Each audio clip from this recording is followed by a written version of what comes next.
Yo, what's up, guys? What is going on? Hope everybody's doing well. Liverpool versus Manchester City, 2-1, 3-1, 2-1.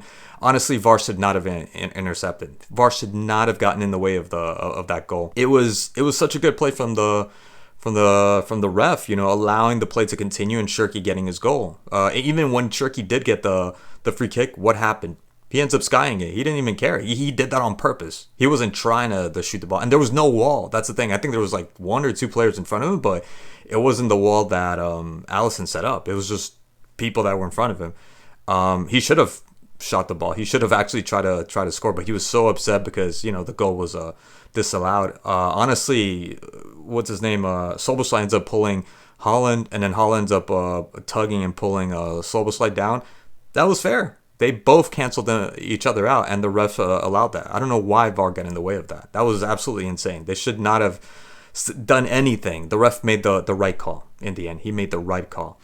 And what a game it was. What a game it was. And it was funny seeing Soboslai complaining about the tugging, I guess. Like, what do you want? You know you're going to get a red card. I don't know why he was begging the ref to consider that he got pulled. I don't know what exactly he was protesting, because you're going to get red carded. You were the last guy. There's no way around that.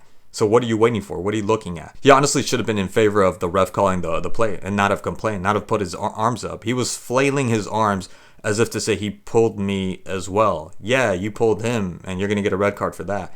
And what was impressive about that was Holland's run.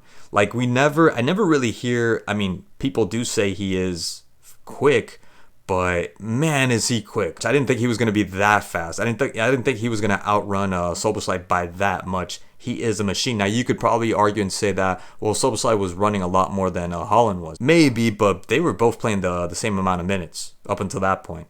And Holland just passed him like he wasn't even there. That was very impressive from Holland. Very, very impressive. So 2-1, honestly, for me, Liverpool lost this game when they allowed City to concede and did not even track Bernardo Silva. I don't know what happened, not looking or picking up Bernardo Silva.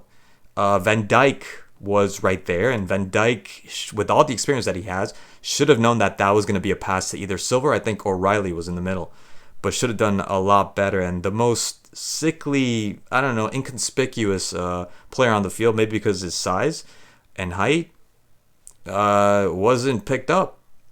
And the goal was almost too casual, as if, yeah, this is supposed to happen, and we're allowing this to happen. That's Liverpool saying, like, yeah, like, we're not going to pick him up. It's fine.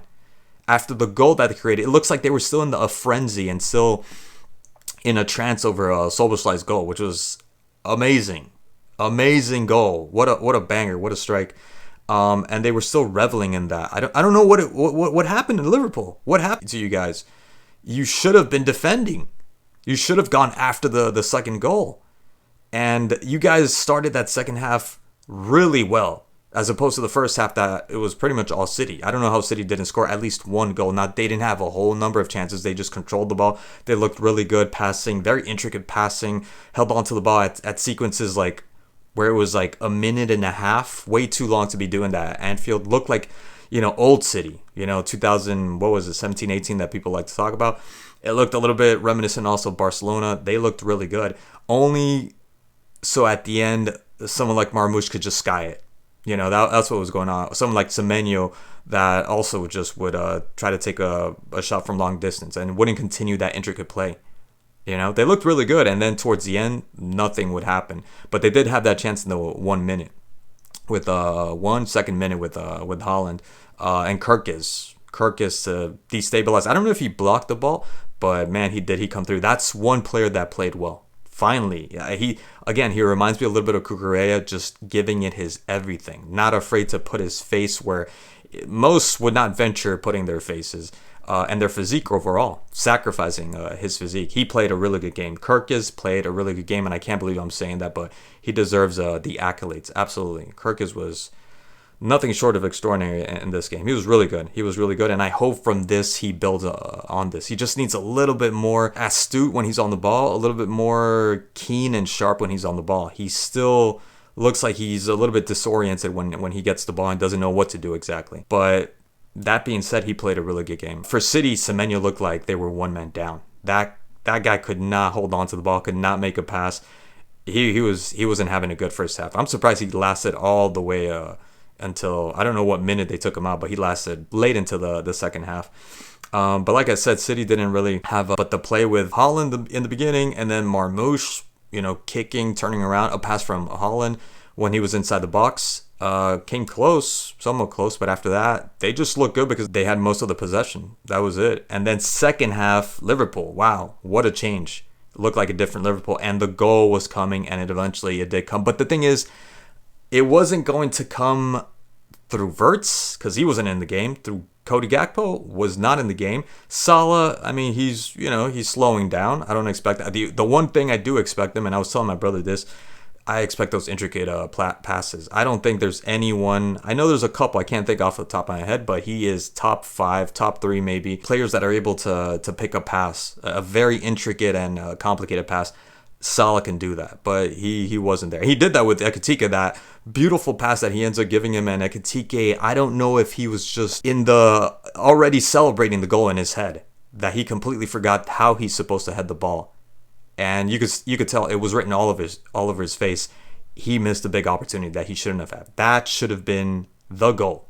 Like, City did not have a chance like that. If I can remember, maybe y'all could correct me, but he did not have a chance like that. Sorry, City did not have a chance like that.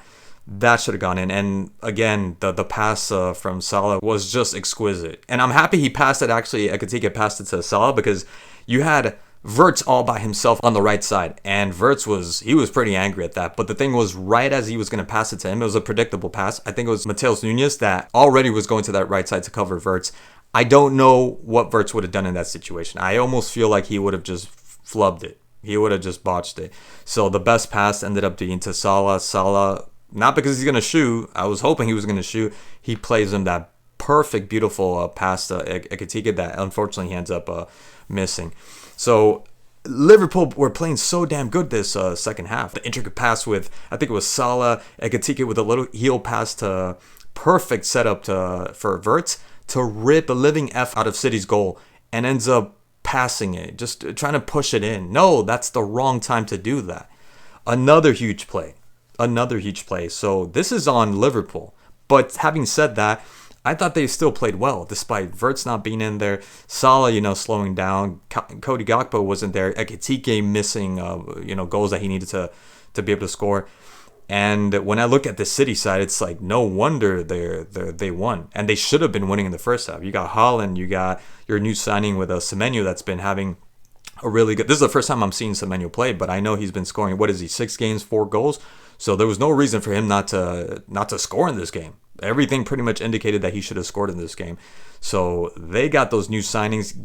Mark Gahey was great. He was getting booed and whistled because Liverpool should have signed him. I don't know what exactly happened, but I remember it was just pen to paper. It was supposed to happen, and City ended up signing this really good defender, and it hurts. That 1v1 with Ekitike pretty much just checked him. Like, there was nothing Ekitike could have done. He was so good on the ball, his timing, his awareness. He was good. I think there was, besides the foul on Salah, I thought he was great. Mark Gahey had a really good game. I'm forgetting probably the goal of the month, right? What a strike. What a strike. I don't know why he put 2 only in front of the wall, but that was magnificent strike from Solskjaer. So overall, I enjoyed it. I thought it was a really good game. I thought Liverpool, despite them losing, I thought they did well with what they have so far. Wirtz, McAllister, they got to step up. Cody Gakpo also has to step up. I know today, Luis Diaz ends up scoring a hat-trick today for Bayern Munich. You imagine if you guys had this guy, if you still had him? I don't know. Maybe this wouldn't be happening. Who knows? Anyways, guys, thank you so much for watching, and I'll catch you guys in the next one.